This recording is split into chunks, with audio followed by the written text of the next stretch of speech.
मुंबईतल्या भांडूपमध्ये रस्ताच खचून पूर्ण एक बाजूचा भाग जमिनीत गुडूप झाला।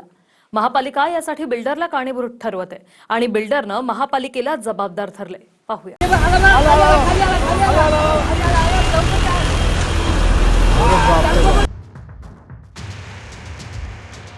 धडकी भरवणारं हे दृश्य मुंबईतल्या भांडूपमधलं आहे।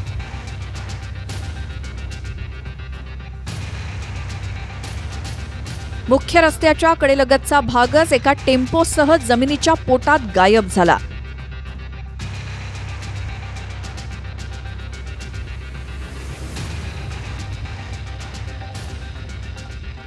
आपण भांडूपमधल्या सोनापूर परिसरामध्ये आहोत। या संपूर्ण परिसरामध्ये रस्ता खचल्याची घटना जी आहे ती सध्या आपल्याला या ठिकाणी पाहायला मिळत आहे। इमारत बांधकामासाठी जो पाया खणण्यात येत होता त्याचं पायलिंगचं काम जे आहे ते होत होतं आणि या पायलिंगच्या कामाचे धक्के जे आहेत या फुटपाथला लागल्यामुळे हा फुटपाथ जो आहे तो कमजोर झाला होता आणि अशातच भर पावसात हा फुटपाथ जे आहे ते या ठिकाणी कोसळलेलं असल्याचं आपल्याला पाहायला मिळतं। सुदैवाने या संपूर्ण घटनेमध्ये कोणतीही जीवितहानी झालेली नाहीये।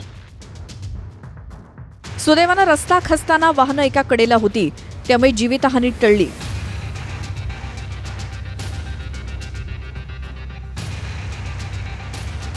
ज्या बाजूला रस्ता खचला तिथे बांधकाम सुरू होतं, त्यामुळे बांधकाम करतानाच रस्त्याच्या अगदी लागूनच पाया खचला का? मुसळधार पावसासह कडेला लागून खोदलेला पाया या दुर्घटनेला कारणीभूत आहे का, याचीही चौकशी होणं गरजेचं आहे। 75 लाखाचा कॉन्ट्रॅक्ट गटर साफ करण्यासाठी दिलेला आहे, पण त्याच्यावरती कुठल्याही प्रकारचा आजपर्यंत साफसफाई झालेली नाही आहे। तो विकासक हा एकच मुद्दा धरून चालणार नाही, पण त्याच्याबरोबर महानगरपालिका पण तितकीच जबाबदार आहे। एक पोटा पाण्याचा विषय म्हणून आम्ही फूड व्हॅन तयार केलेली होती। लायसन्स वगैरे आमच्याकडे सगळं असताना सुद्धा पोटाचा उदरनिर्वाह करण्याचा प्रयत्न करतो, पण आज आम्ही सुद्धा त्या खड्ड्यामध्ये सामील झालोय असं मला म्हणावं लागेल। भांडूपमध्ये नालेसफाई झाली आहे का? अजिबात झाली नाही। 75 लाखाचं काम त्याला भेटलेलं आहे। बरं, आम्ही ह्याला काल रात्री संध्याकाळी भेटलो, ह्याला सांगितलं खचणार आहे। आज तुम्हाला मी साहेब तुम्हाला येतो आणि आपण सर्व कसं काय करायचं करूया, पण त्यांनी अजिबात केलं नाही आणि आज ही सकाळी ही घटना घडली।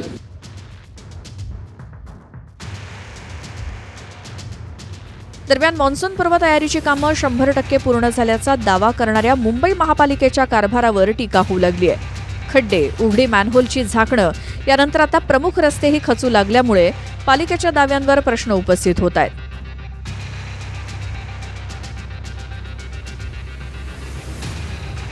कारण रस्ता खचल्यामुळे आजूबाजूच्या इमारतींनाही धोका निर्माण होण्याची शक्यता आहे।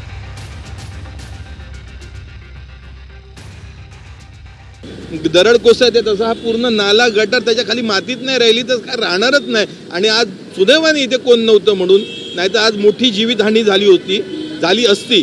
पण माझं तर पालिका प्रशासनाला आणि संपूर्ण मीडियाला देखील विनंती आहे, अशा विकासकांवरती गुन्हा दाखल झालाच पाहिजे। कारण की फक्त बोलतात आम्ही करून दाखवलं, आम्ही केलं, काही नाही केले।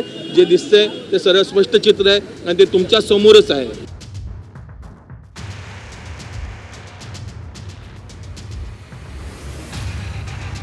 जर हा व्हिडिओ नीट बघितलात तर इतक्या प्रचंड पावसातही समोर 2 मोठे जेसीबी लावून काम सुरू होतं। डाव्या बाजूला हा रस्ता किंवा फुटपाथ सदृश्य जो रस्ता दिसतोय त्याचा खालचा भाग देखील मशीन लावून पोखरण्यात आलाय। त्यामुळे भविष्यात जर इथे दुर्घटना घडली तर त्याला जबाबदार कोण? दरम्यान यावर आता महापौर रितू तावडेंनी बिल्डरची चूक दाखवत कारवाईचं आश्वासन दिलंय आणि दुसरीकडे बिल्डर हिरेन शहा यांनी ही आमची चूक नसून मुंबई महापालिकेनंच फुटपाथचं काम योग्य पद्धतीनं केलं नसल्याचा दावा केलाय। त्या विकासकावरती कारवाई झाली पाहिजे, त्याच्या आर्किटेक्टवरती पण कारवाई झाली पाहिजे। अशा पद्धतीने बेजबाबदारपणे ह्या एवढ्या भर पावसामध्ये इतक्या लोकांच्या सूचना असताना सुद्धा, इतक्या लोकांच्या कंप्लेंट्स असताना सुद्धा या डेव्हलपरने या ठिकाणी काम सुरू केलं, त्याच्यावरती 100% कारवाई होणार। अशा पद्धतीचा बेजबाबदारपणा चालणार नाही।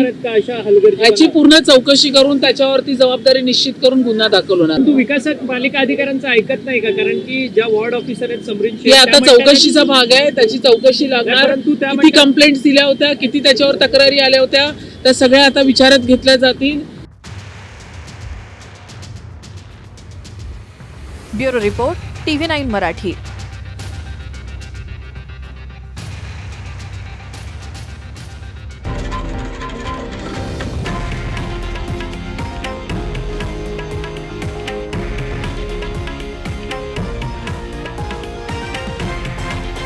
हे आहे देशातील नंबर 1 न्यूज नेटवर्क आणि आपण पाहत आहात TV9 मराठी, एकमेव.